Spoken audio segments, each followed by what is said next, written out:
Yunani. Tahukah anda, Yunani merupakan sebuah wilayah yang terletak di tenggara benua Eropah.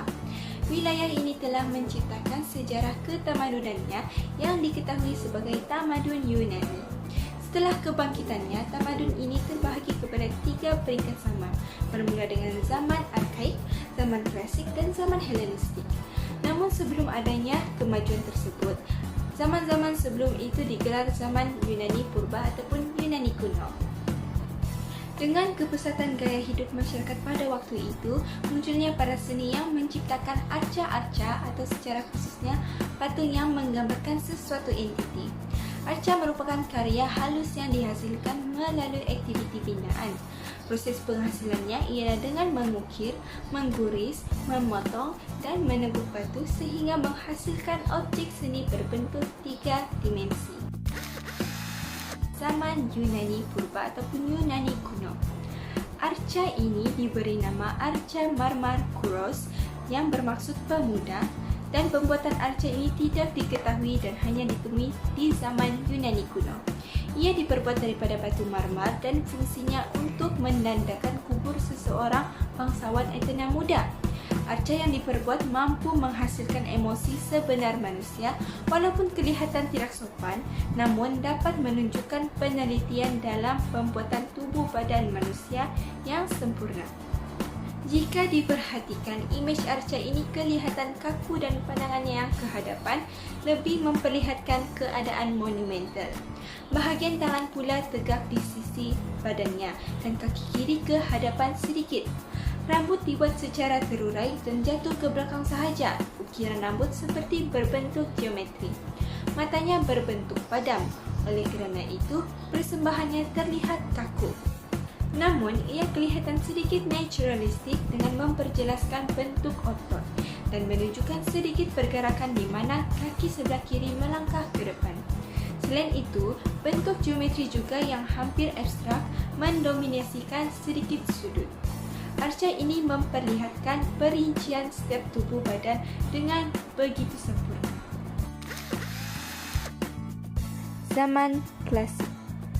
Arca yang menyerupai lelaki ini merupakan arca yang terkenal sejak zaman klasik sehingga kini. Ia dinamakan Arca Discobolus. Discobolus bermaksud pelempar cakra. Arca ini diciptakan oleh Myron yang mana dia seorang pengkarya yang terkenal pada zaman klasik. Arca ini merupakan arca yang memiliki irama yang teliti dari segi pergerakan tubuh badan. Arca ini wujud unsur pergerakan yang amat jelas. Ia seperti posisi seorang atlet lelaki yang memusingkan badannya bagi mengambil tenaga sebelum melemparkan cakra. Wujud pergerakan komposisi dengan lingkaran, lengkung, dan garis putus yang melipat gandakan pandangan. Anatomi tubuh badan yang baik, walau ada beberapa tempat kelihatan rata. Namun masih ada unsur ketegangan jelas pada otot. Terlihat dinamik atau bertenaga, namun tidak ada ekspresi muka. Zaman Helenistik. Ini adalah arca joki Artemisia, di mana pengkarya arca ini juga tidak diketahui. Arca ini menunjukkan budak lelaki yang sedang menunggang kuda. Apabila diukur, budak lelaki ini memiliki ketinggian 84 cm yang berkemungkinan ia berusia 10 tahun. Ketinggian kuda ini pula ialah 21 meter dan panjangnya berukuran 2.9 meter. Arca ini terlihat realistik seolah-olah kuda itu sedang melayang di atas tiang.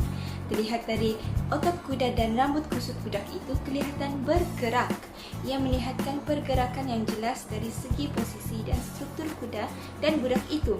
Kaki kuda bahagian belakang seperti menjejah tanah dan kaki di depan diangkat seakan-akan ia melompat dan berlari dengan laju. Posisi budak itu seperti menoleh ke tepi bahu kirinya sambil menunding jari ke arah yang ingin dituju. Gangsa kaki belakang kuda kelihatan lebih tebal bagi sokongan dan kestabilan utama arca tersebut. Gaya rambut dan pakaian budak itu disifatkan mengikut gaya masyarakat Yunani. Berikut merupakan perbezaan dan persamaan arca zaman Yunani kuno, Yunani klasik, dan Yunani Helenistik. Secara kesimpulannya, mengikut peredaran zaman, nilai estetik dalam gaya pembuatan dan teknik pembuatan arca Yunani semakin ditingkatkan. Bahan yang digunakan juga berubah dari batu kepada gangsa untuk ketahanannya.